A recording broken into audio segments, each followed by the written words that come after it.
In this chapter, I wish to explore the Dakini in their essential connection to the elemental kingdom. Now, this is a broad topic, but I'm only going to touch upon it here. I just felt it needed to be included to be acknowledged that these beings, and we have now the pure Pleiadian original Dakini, their daughters, who are part Pleiadian, and the Kareem, who have been initiated and seeded by the Dakini. Now the Kareem, even though they did not come from that genetic lineage specifically, all of the Kareem have a certain amount of Pleiadian bloodline, just not Dakini Pleiadian bloodline. And that allows them to be able to accept this sort of upgrade of energies, of frequency in their DNA that brings them into what we're calling the satellite Dakini. They have a certain frequency in them of that expression. So all of this family of the Dakini are also able to connect deeply into the elemental Fae kingdom, F-A-E, or fairy, if you want to call it, which we have on the surface of the earth and we have in the inner earth, and we really have it in the inner earth, very strongly presented there. While the elementals themselves are not humans, there are human beings who have mixed with the elemental kingdom, such as the She, S-H-E-E, I believe it's spelled, of the Celtic line. There's a whole story around that is in Celtic mythology, but also Thoth has his take on it as well. So in the inner earth, in the sacred hollow, there is a faction of human beings who have mixed with the elementals to form a race of human elemental beings. And out of that race, there are various kinds, or various types of, sub-races out of that. It's not a huge part of the population in the inner earth, but it is very present and accepted by everyone. It's not hidden away. But then there's also the fact that most inner earth beings, not all perhaps, but many of them, I should say, maybe most is not quite the right word, many of them have elemental bloodlines as well, mixed within them. But in fact, many of us do as well. Not as deeply, just with the star kindred, we have our star kindred mixed in us as well, but not as deeply as in the inner earth. So all of this is going on there. Now, the Dakini really work very closely with the elementals in the planet. And we know that even from the Dakini mythology that promotes the Dakini in certain religions on the surface of the earth. So the Dakini, all of their family, are in communion with not only the pure elementals, but the tribes of human elementals. And some of these human elementals are actually Dakini as well. In that, I mean they are Kareem. So we have a subgrouping of Kareem that are human elementals, and this particular subgrouping call themselves the Alamachakan. But also the other Kareem, who remember have a great deal of both Pleiadian and elemental genetics, they can also, because they are shamans, the Kareem, they can shapeshift to some degree into a pure line of their elemental genetics. Now, I'm trying to explain this, but I don't know it's going to be too easy. But how I'm seeing it depicted for me is that I know that the shamans, the Kareem and otherwise, in the inner earth can shapeshift for very short periods of time. and they can look differently. They can have different color hair, eyes, skin color, and they can even change they usually don't change their human bodies all that much. But they do at times have the more pointed ears. Now, this whole thing about pointed ears, this actually is real in varying degrees. And the reason many of the human elementals have pointy ears, maybe a little bit of point, some have a lot of point, is because they are using their ears as sensors in a particular way. That's a whole nother topic, but I'm just going to say that it's not a fairy tale. It actually exists in certain genetic human elemental races, not all of them. So when the other Kareem, who are not the true human elementals, go into their genetic field, into their crystalline DNA, and tap that part of their DNA that contains the elemental, they can shapeshift, so to speak, the ears and to be able to connect more to that frequency that the others are connecting to.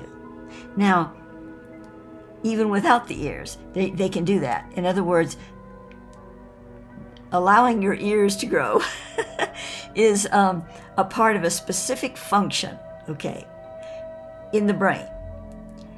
And at times that's not necessary for them, so I noticed that I would see them sometimes have a silvery color to their skin, and they looked very, I can only say like very fairy, but they didn't have the pointed ears, and they didn't have little wings or anything, but they just had this look, this elemental look, and then that would change and they'd come back looking more normal again. So this whole shape-shifting thing and morphing, I really prefer to call it in this stage morphing with these different frequencies, is a big part of it all. So the Dakini do the same thing. And when you're a Dakini, Kareem Dakini, that is where the line is developed to be able to do it for specific purposes. So the pure Dakini can do this, the Kareem can do this, the daughters can do this whenever they choose. Now, in presenting this visually, I have chosen to use just one type of ears because it suited my situation better just to use those. But bear in mind that different lengths of ears take place with different frequencies that are coming in through the brain, and the necessity to connect to that and what that causes. It also at times causes the pupils of the eye to contract very, very small. Different things happen.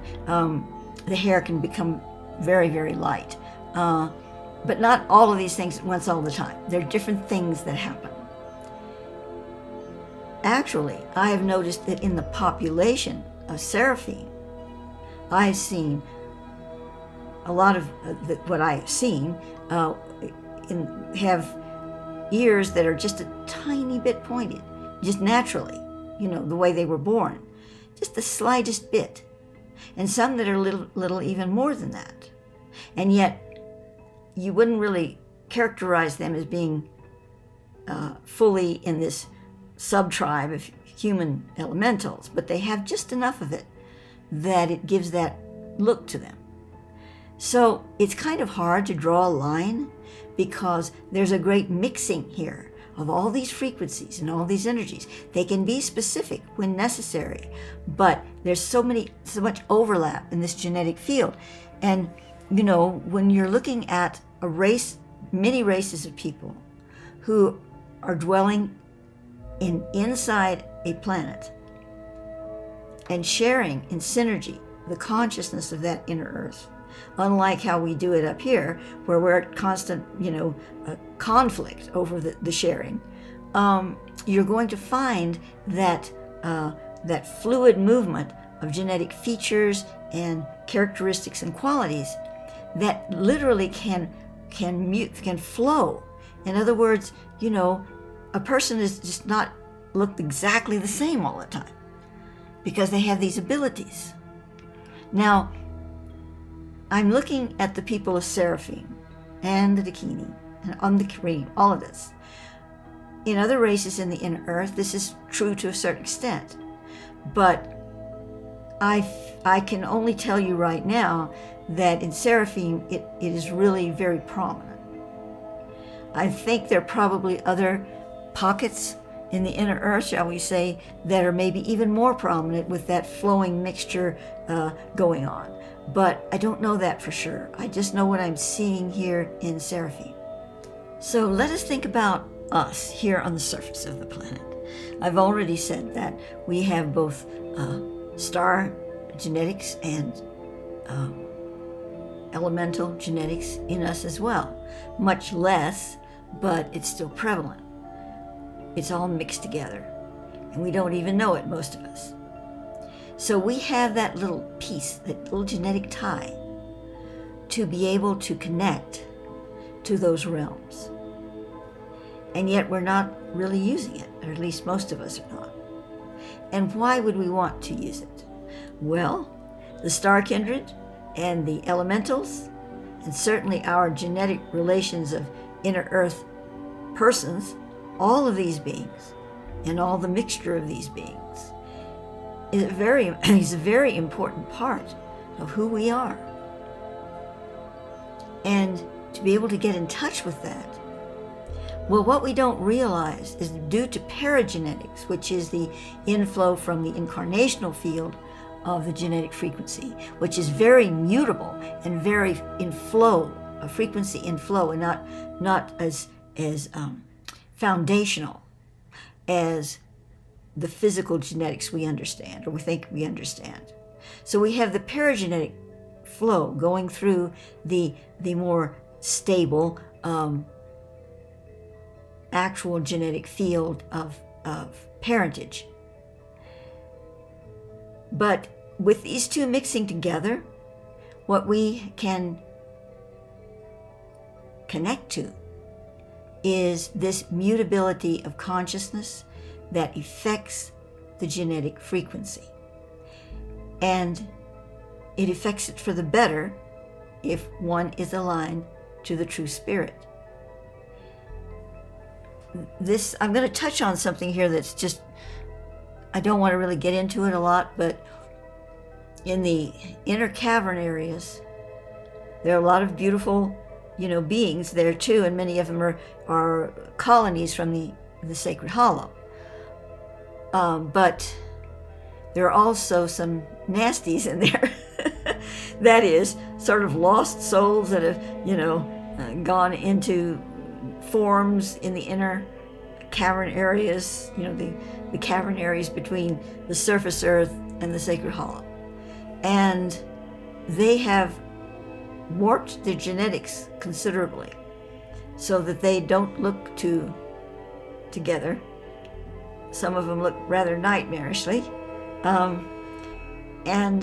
But further, they're very lost, they're very self-absorbed, and nothing you would want to run into on a dark night. So it's possible to take the genetics the other way with all this mutability business, So what you think and how you feel about yourself,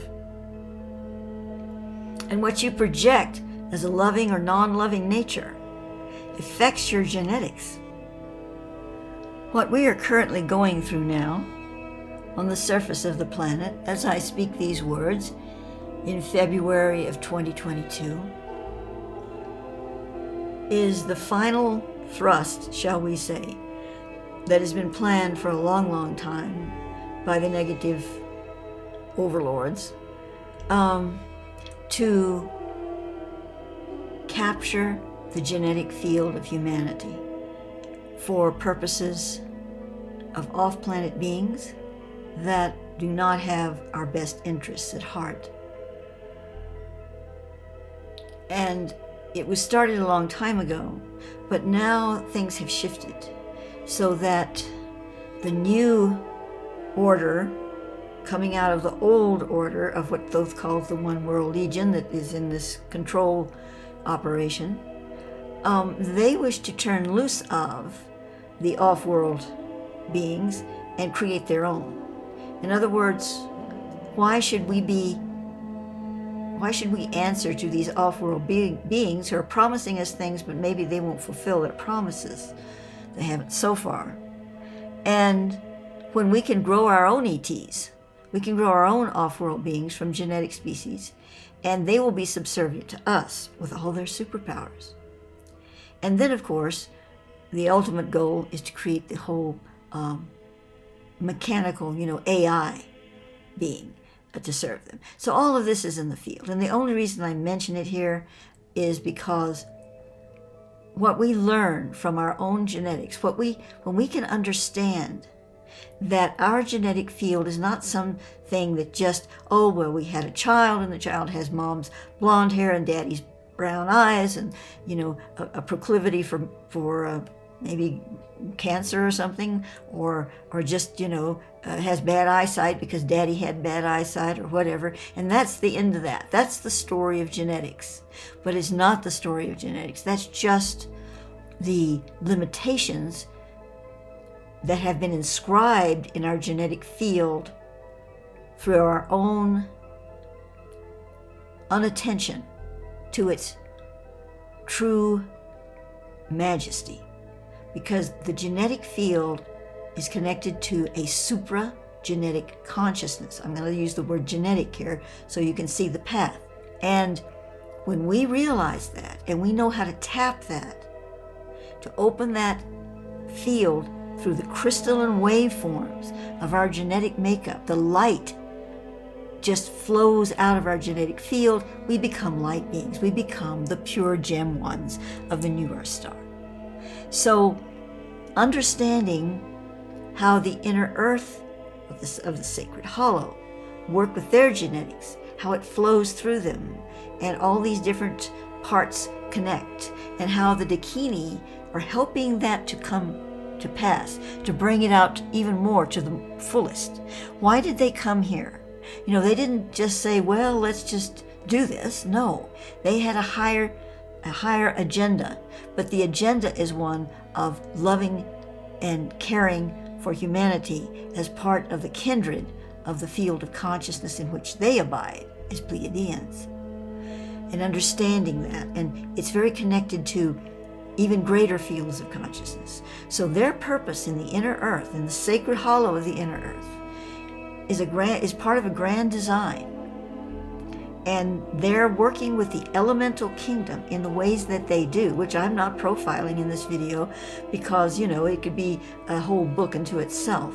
But the way they do this, and the reason they do this, is to help humanity come to grips with their limited understanding of their bodies and the DNA, and how they can open up the crystalline genetic fields so that they can indeed accept the flashpoint of Light Principle 40, the Ascension flashpoint, and move into the New Earth Star with pure gem bodies. And pure gem doesn't mean like a hard crystal rock. We're talking about the frequency of the crystalline field in their being. This concludes not only this chapter in the Sky Dancers series, but the whole series. At this time, you never know, I may decide to add on to it later. But for now, this is the concluding chapter. Thank you for joining me on this journey, and may the Force be with you.